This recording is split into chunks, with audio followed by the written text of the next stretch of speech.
32 নম্বর তো ভেঙেছে, আগুন দিয়েছে। এখন গোপালগঞ্জে যে বঙ্গবন্ধুর নামে যখন আজে বাজে কথা বলে, সেই জায়গার মানুষ মানবে কিভাবে?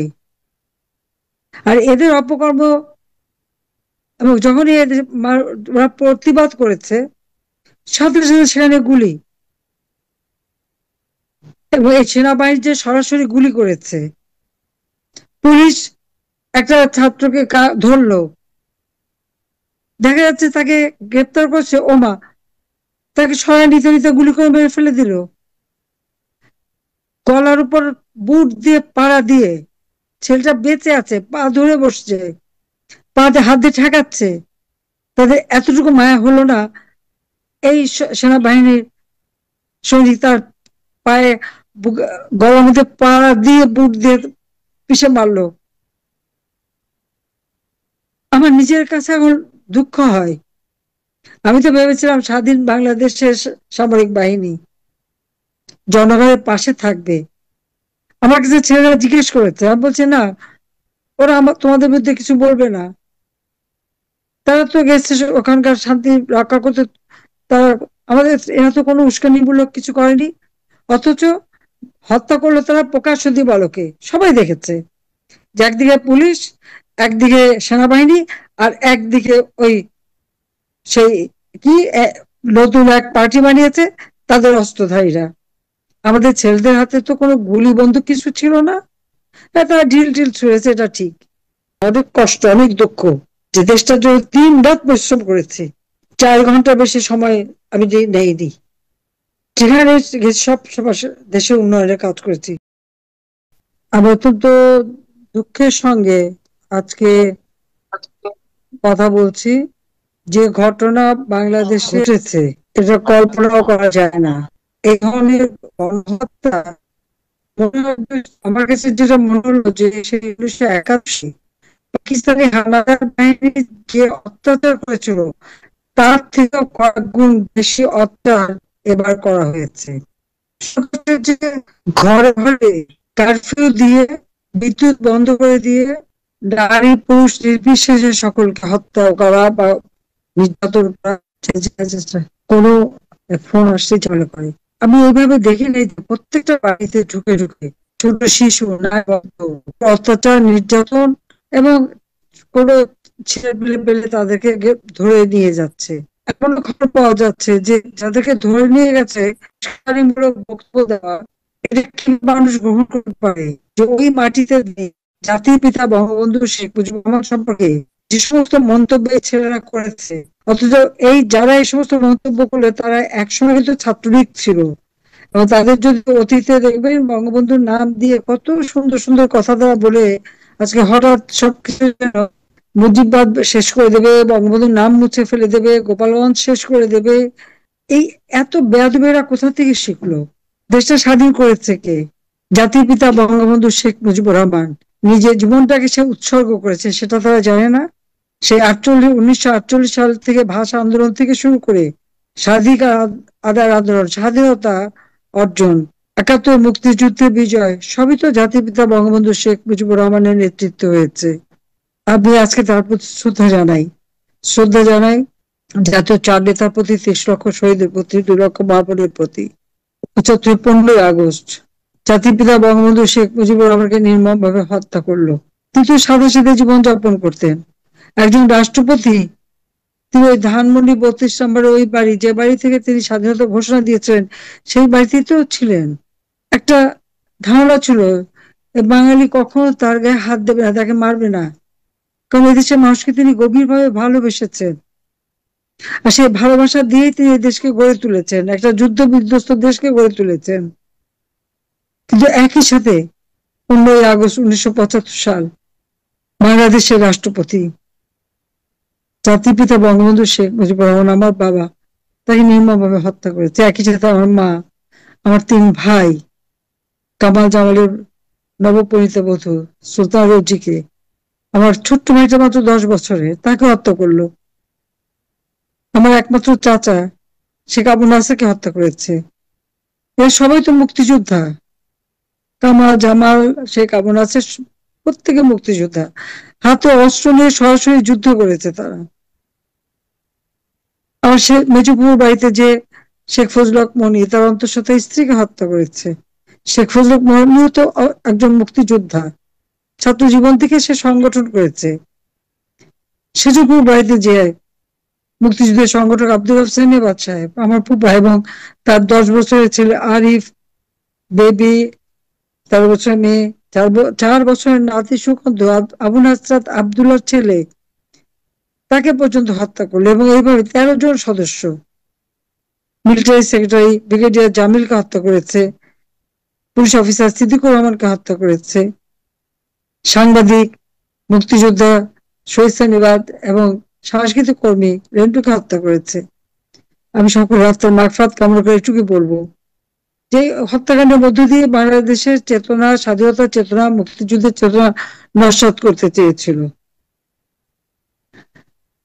আমি এখানে বেঁচে গিয়েছিলাম, 6 বছর পর দেশে ফিরে আসার সুযোগ পাই।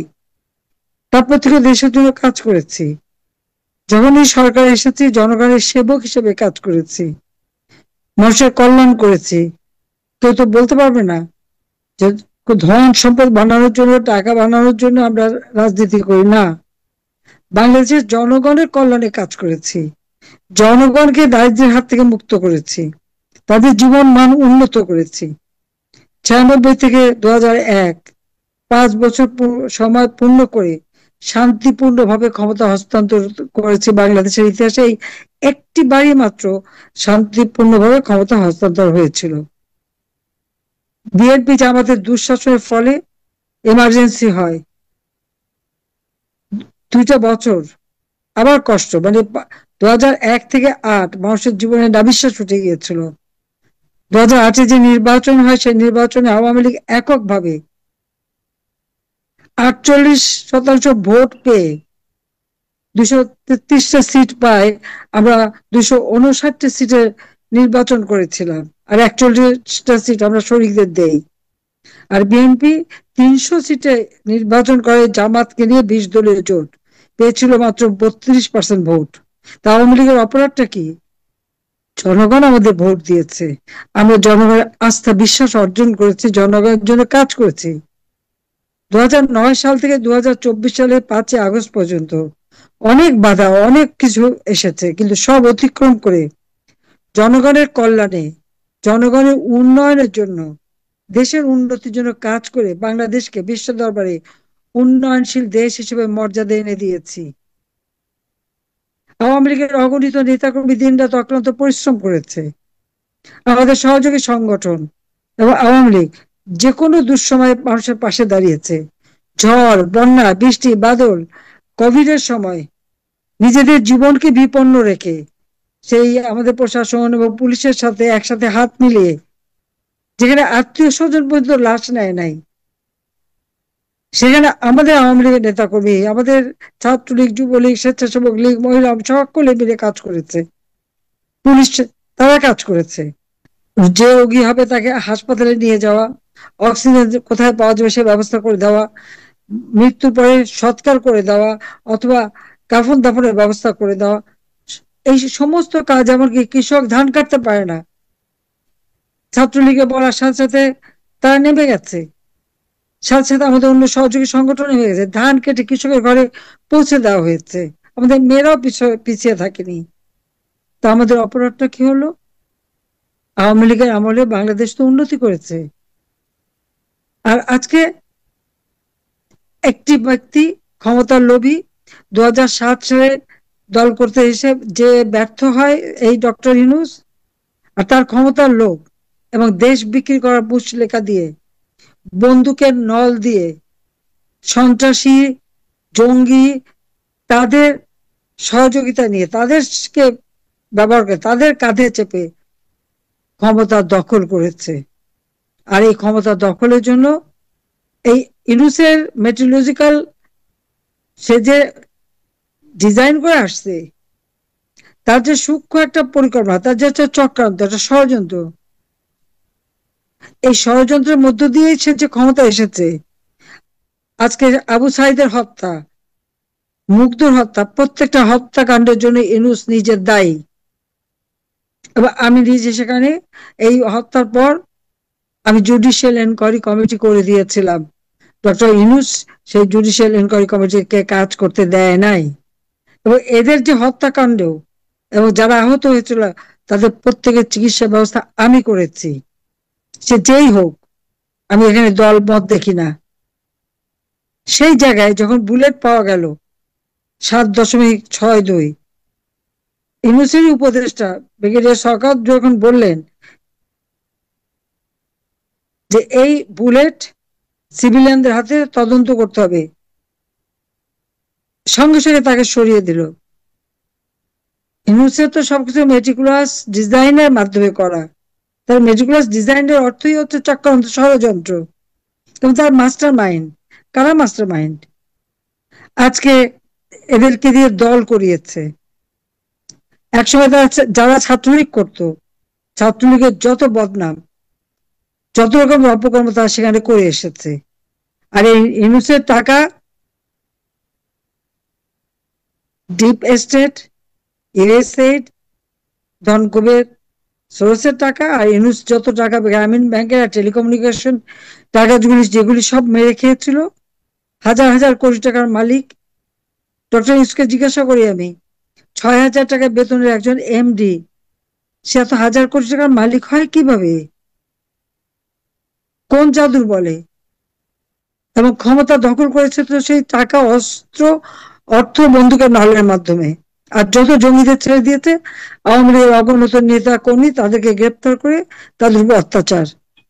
আজকে গোপালগঞ্জে যে 32 নম্বর তো ভেঙেছে, আগুন দিয়েছে। এখন গোপালগঞ্জে যে বঙ্গবন্ধুর নামে যখন আজে বাজে কথা বলে, সেই জায়গার মানুষ মানবে কিভাবে? আর এদের অপকর্ম, এবং যখনই ওরা প্রতিবাদ করেছে, সাথে সাথে সেখানে গুলি। এবং এই সেনাবাহিনী যে সরাসরি গুলি করেছে। পুলিশ একটা ছাত্রকে ধরলো, দেখা যাচ্ছে তাকে গ্রেপ্তার করছে, ওমা, তাকে সরাই নিতে নিতে গুলি করে মেরে ফেলে দিল।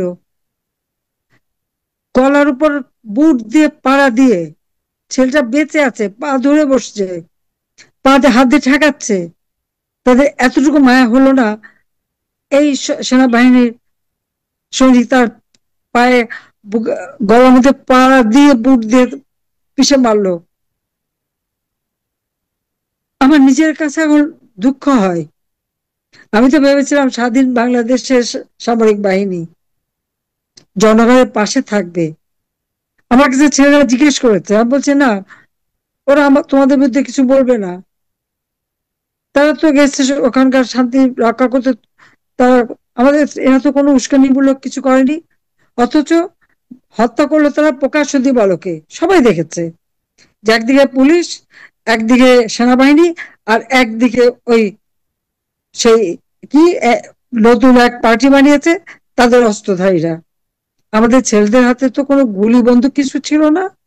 তারা ঢিল ঢিল ছুঁড়েছে, এটা ঠিক, কিন্তু তাদের বিরুদ্ধে মিথ্যা মামলা, তারাই নাকি উস্কানি দিয়েছে, তারাই নাকি আক্রমণ করেছে। কোথায় আক্রমণ করলো? এবং এদেরকে পালাতে হলো কিসে? সেনাবাহিনীর সাজোয়া বাহিনীতে। ওই সাজোয়া বাহিনী এপিসি কার কিনে দেওয়া? আগে কি ছিল তাদের? ছিল না, আমি ক্ষমতায় আসার পরে কিনে দিয়েছি। এই সেনাবাহিনীর জন্য তাদের টিফিন ভাতা, তাদের পোশাক পরিচ্ছদ, সৈনিকদের থাকার জন্য সেই ডরমেটরি নির্মাণ করে দেওয়া, ইয়াং অফিসারদের জন্য ফ্ল্যাট নির্মাণ করে দেওয়া, তাদের গাড়ি বাড়ি কেনার ব্যবস্থা করে দেওয়া, বেতন প্রায় 123 গুণ বৃদ্ধি করে দিয়েছিলাম সকল সরকারি অফিসারদের। গাড়ি কিনলে সেটা পরিচালনা করার টাকা কিনা দিয়েছে আমি। শান্তি রক্ষা মিশনে তারা যায়, তাদের ট্রেনিং এর ব্যবস্থা, এই বিপসট আমার হাতে করা। কারণ বিদেশে যাবে অন্য দেশের সাথে, তারা যে সব ধরনের ট্রেনিং পায়, সেই নতুন ট্যাঙ্ক থেকে শুরু করে সব ধরনের কিছু আমি কিনে দিয়েছি। আর আজকে আমার দলের লোকদের উপর, ছেলেপেলের উপর এবং টুঙ্গিপাড়ায় যেভাবে নির্যাতন তারা করলো, অত্যাচার করলো এবং এখনো করে যাচ্ছে। এখানে আমার একটা প্রশ্ন, গোপালগঞ্জের ছেলেপেলেরা তারা যখন বঙ্গবন্ধুকে গালি দিয়েছে, তারা তাদের মঞ্চ ভেঙেছে। একই ঘটনা তো আমি দেখলাম কক্সবাজার ঘটলো। বিএনপি নেতা সালাউদ্দিনের সম্পর্কে যখন বাজে কথা বললো, সাথে সাথে বিএনপি তাদের মঞ্চ ভাঙলো। সেখানে সেনাবাহিনী কি কোনো অ্যাকশন নিয়েছে? রামু ক্যান্টনমেন্ট তো মাত্র কয়েক গজ দূরে, কই সেখানে তো নিল না। কি জবাব দেবে আমাকে? এবং জবাব দিতে হবে, আমার অধিকার আছে, কারণ আমি তাদের উন্নতি করেছি।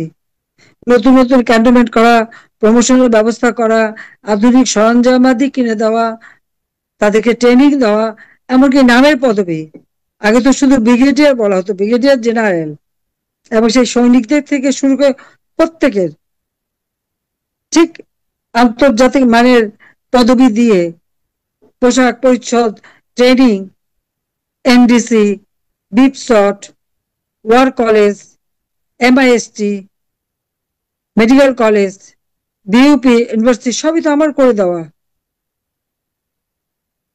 আওয়ামী লীগ সরকার আসার পর থেকে এই বাংলাদেশে এমন কোন শ্রেণী পেশার মানুষ নাই যারা সহযোগিতা না পেয়েছে। আজকে পুলিশ বাহিনী মাত্র 20% পুলিশ রেশন পেত, আমি প্রথমবার এসে সেটাকে বাড়ালাম, আর দ্বিতীয়বার আসার পরে শতভাগ রেশন। পোশাক পরিচ্ছদের আরো কয়েক সেট বাড়িয়ে দেওয়া, নতুন পোশাকের ব্যবস্থা করা, সেনাবাহিনীর জন্য নতুন পোশাকের ব্যবস্থা করা, সবই তো আমার করা। বিজিবি, পুলিশ, প্রত্যেকের জন্য, এমনকি সেনাবাহিনী, হেলিকপ্টার, এভিয়েশন সেক্টর খুলে দেওয়া, নেভির জন্য এভিয়েশন সেক্টর খুলে দেওয়া, কে করেছে? আমি, শেখ হাসিনা, আওয়ামী লীগ। আওয়ামী লীগ ক্ষমতা এসেছে বলেই আজকে সবকিছু নতুন ভাবে করা হয়েছে। বড় বড় কমপ্লেক্স ভবন করে দেওয়া, ট্রেনিং এর ব্যবস্থা। মাত্র ইন্টারমিডিয়েট পাস করে সবাই আর্মিতে ঢুকতো, উচ্চ শিক্ষার তেমন সুযোগ ছিল না। এই ট্রেনিং 3 বছর করে দিয়ে যাতে একটা বিএ ডিগ্রি বা বিএসসি ডিগ্রি বা উচ্চ মানের ডিগ্রি নিতে পারে, সেইটাও আমি করে দিয়েছি, এটা মাথায় রাখতে হবে। আর আজকে কি নিষ্ঠুর নির্মম ভাবে ছেলে পেলেদেরকে গুলি করা হলো, মারা হলো, বুট দিয়ে পাড়িয়ে মারা, বুট দিয়ে পাড়া দিয়ে মারা। ঠিক 71 সালে পাকিস্তান হানাদার বাহিনী সেই একই কাজ করেছে, সেই একই চিত্র যেন আমি দেখলাম। কারণ 71 সালে আমরাও তো